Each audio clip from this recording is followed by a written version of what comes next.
পূজ্যপদ মহানামব্রত ব্রহ্মচারী রচিত শ্রী গৌরাঙ্গের জীবনী শ্রী গৌরাঙ্গ লীলা মাধুরী পাঠ করব। আজ দ্বিতীয় পর্ব। এই দ্বিতীয় পর্বে আজকে আমাদের পাঠ শুরু হবে তৈর্থিক বিপ্রসঙ্গে লীলা। ওম গুরবে গৌরচন্দ্রায় রাধিকায় তদালয়ে কৃষ্ণায় কৃষ্ণভক্তায় তদ্ভক্তায় নমো নমঃ। জগন্নাথ মিশ্র গৃহে একজন অতিথি আসিয়াছেন। অতিথি তীর্থ পর্যটক ব্রাহ্মণ। তিনি নিত্য সপাকে নিজ ইষ্ট বালগোপালকে ভোগ লাগিয়ে প্রসাদ গ্রহণ করেন। রান্না করে তিনি ভোগ দিয়েছেন। অমনি দেখা গেল কোথা থেকে নিমাই এসে থালা থেকে মুঠি মুঠি খেতে শুরু করেছে। ব্রাহ্মণের আহার নষ্ট হল। মিশ্র মহাশয়ের অনুনয়ে ব্রাহ্মণ আবার রান্না করলেন। নিমাইকে কোলে নিয়ে জননী তাই অন্য বাড়ি চলে গেলেন।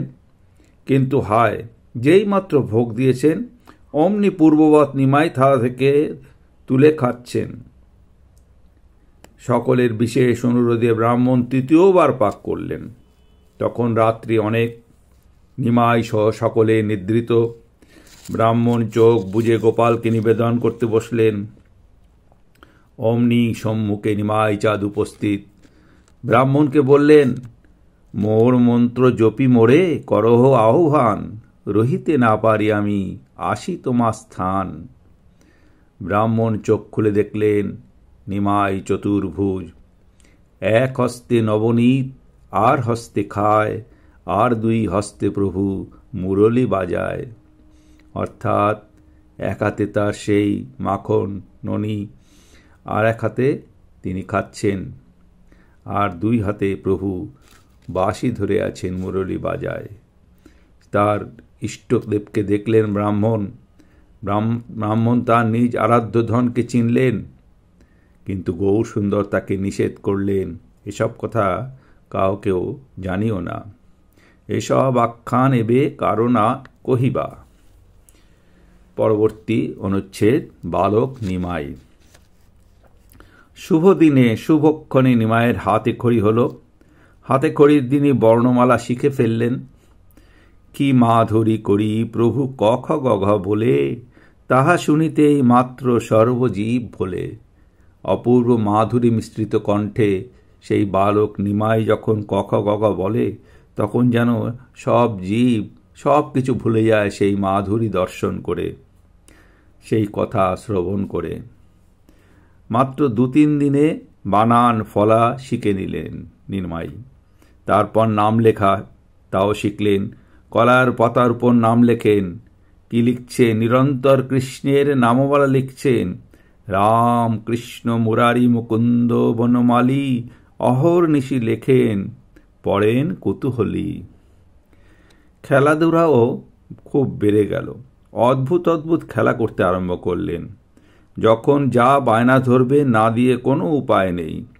আকাশের চাঁদ চাই, মিটিমিটি তারাগুলি চাই, উড়ে যাওয়া পাখিটা চাই। যা চাই না পেলেই কান্না আরম্ভ। কেবল হরিবোল হরিবোল বললে তখনই কান্না থামে। একদিন বালক নিমাই এক অদ্ভুত বায়না ধরল। আজ একাদশী, জগদীশ পণ্ডিত ও হিরণ্য ভাগবতের বাড়িতে কৃষ্ণের জন্য যে নৈবেদ্য তৈরি হয়েছে তা এনে দাও, তাই আমি খাব। আবদার শুনে সকলে অবাক। প্রথমত বালক নিমাই, সে তো জগদীশ পণ্ডিত হিরণ্য ভাগবতের নামই শোনেনি। আবার একাদশী সে কি করে জানল? একাদশীর যে আলাদা ভোগ হয়, নিবেদন হয়, তাই বা সে কি করে জানল? আর তার কেন সেই খাবার বাসনা? এই অদ্ভুত কথাটি ডক্টর মহানামব্রত ব্রহ্মচারী সুন্দরভাবে নিবেদন করছেন। আজ যে একাদশী তিথি তা বালক কি করে জানল? ওই 2 পণ্ডিতের নামই বা কি করে জানতে পারল? পণ্ডিতদ্বয় তো এই কথা শুনে বিস্ময়ান্বিত।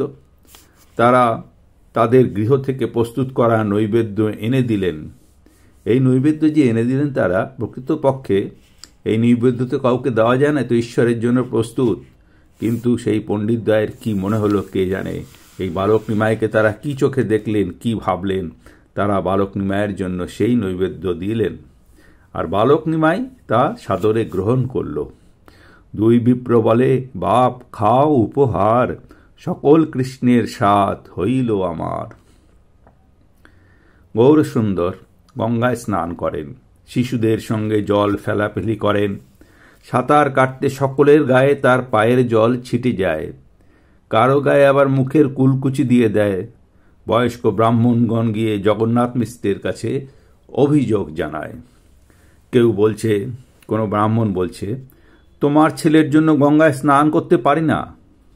কেউ আবার বলছে, গায়ে জল দিয়ে আমার ধ্যান ভাঙিয়ে দেয়।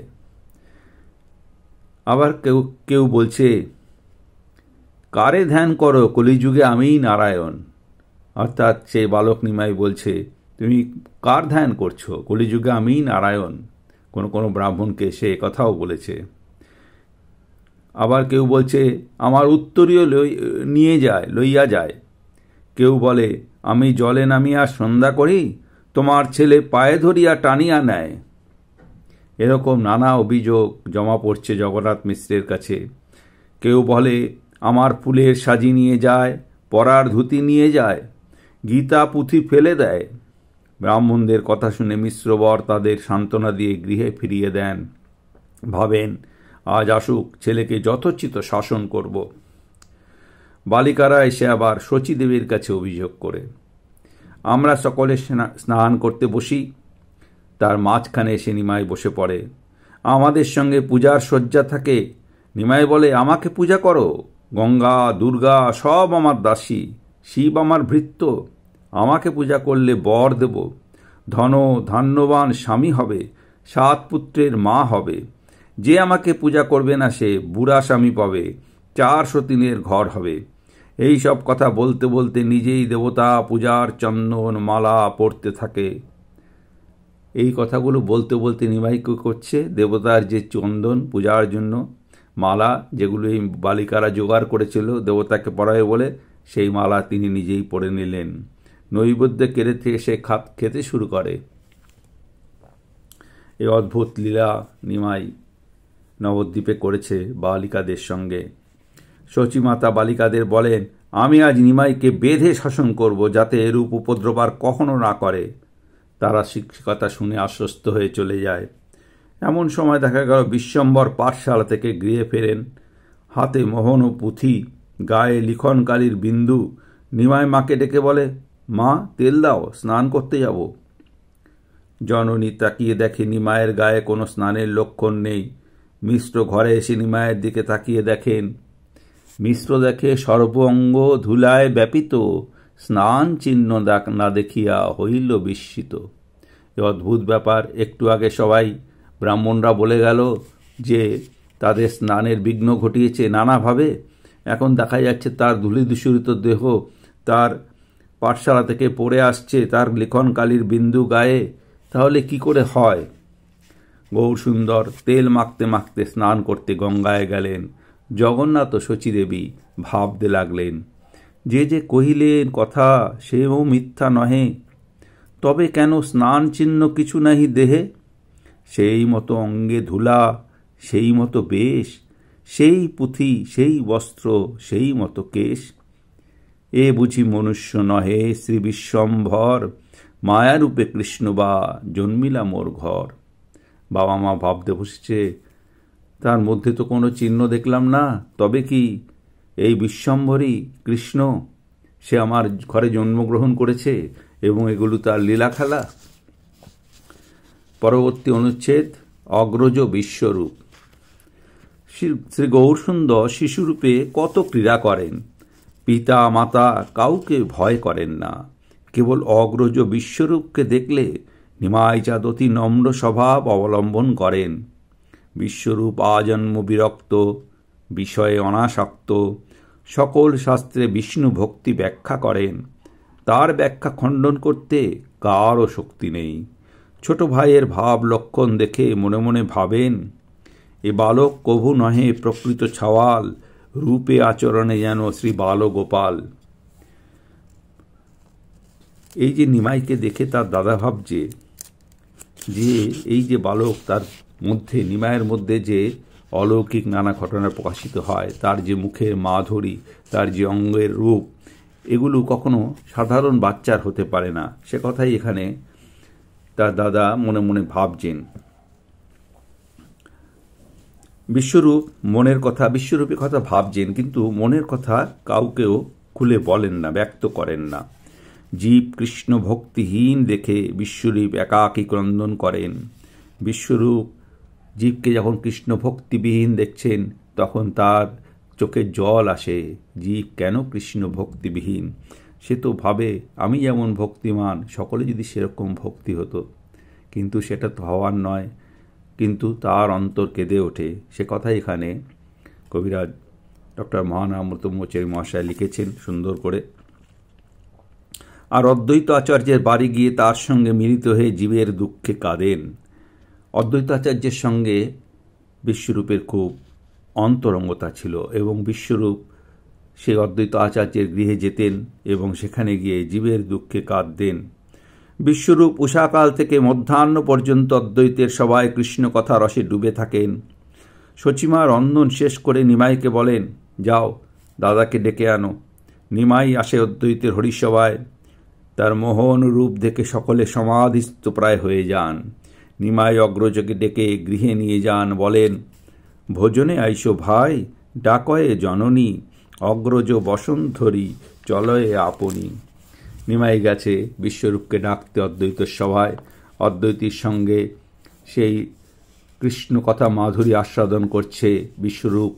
নিমাই সেখানে জননীর নির্দেশে গেলেন, নিয়ে আসবেন তার দাদাকে। চলো দাদা, একসঙ্গে আমরা ভোজন করব। গোরাচাঁদের রূপ মাধুরী দেখে ভট্টগণ সঙ্গে অদ্বৈত আচার্য মনে মনে চিন্তা করেন, প্রকৃত মানুষ কবু এ বালক নয়। অদ্বৈত আচার্য দেখছেন সেই অপরূপ রূপ নিমায়ের, দেখে তিনি ভাবছেন এটা কখনো মানুষের এই রূপ হতে পারে না, প্রকৃত মানুষ কখনোই বালক হতে পারে না। বিশ্বরূপের বয়স তখন 16 বৎসর। পিতামাতা বিবাহের উদ্যোগ করতে লাগলেন। অবস্থা বিবেচনা করে বিশ্বরূপ সংসার ত্যাগ করার সংকল্প করলেন। একদিন কাউকে কিছু না বলে সংসার ত্যাগ করে চলে গেলেন। ঈশ্বরের চিত্তবৃত্তি ঈশ্বর সে জানে, বিশ্বরূপ সন্ন্যাস করিলা কতদিনে। বিশ্বরূপ তিনি ঈশ্বর প্রেমিক ভক্ত। তিনি কিন্তু যেই বিবাহের উদ্যোগ শুরু হলো বাড়িতে, তিনি সব ছেড়ে সন্ন্যাস গ্রহণ করে চলে গেলেন। তিনি কোথায় তা কেউ জানে না।